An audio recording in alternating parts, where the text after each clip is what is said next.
Assalamu alaikum wa rahmatullahi wa barakatuhu.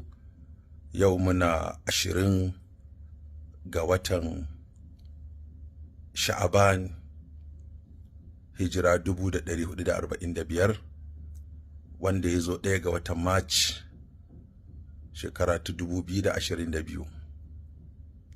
Ina daga nan jihar Kaduna, inda muke gabatar da taro da 'yan majalisa ƙarƙashin jagorancin sifika yadda za a gabatar da doka wacce za ta wajabta yin gwajin lafiya kafin aure a jihar Kano, kamar yadda jihohi da yawa a Najeriya wato suka yi irin wannan doka.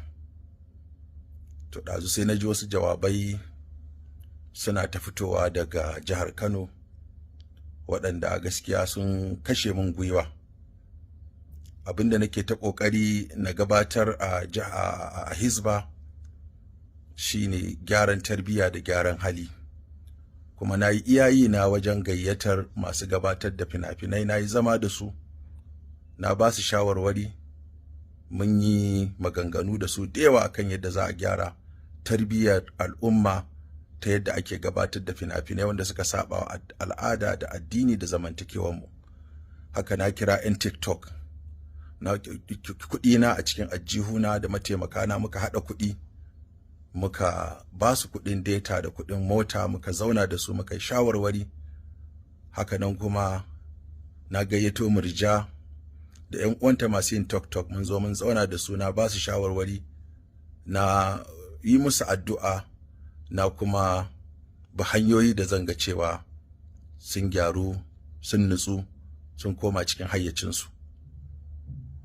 To daga nan kuma waɗanda ba su ji ba sun ci gaba da yin abubuwan da suke yi waɗanda yake ɓata tarbiyya, yake ɓata halaye, kuma mun yi iya ƙoƙarinmu mu ga cewa mun yi abin da ya kamata. To amma ina bawa mai girma gwamna haƙuri bisa fushi da ya yi da maganganu da ya faɗa, kuma ina roƙon ya min afuwa. Na sauka daga kan wannan mukami da ya bani na Hizba, kuma ina masa addu'a, ina masa fatan alheri. Allah ya bashi nasara, Allah ya taimake shi, Allah ya taimaki gwamnatinsa, Allah ya zaunar da shi lafiya, Allah ya ɗaukaka addinin musulunci. Abinda muka yi na daidai Allah ta'ala ya karɓa, inda muka yi kuskure muna fata a yafe mana. Wassalamu alaikum.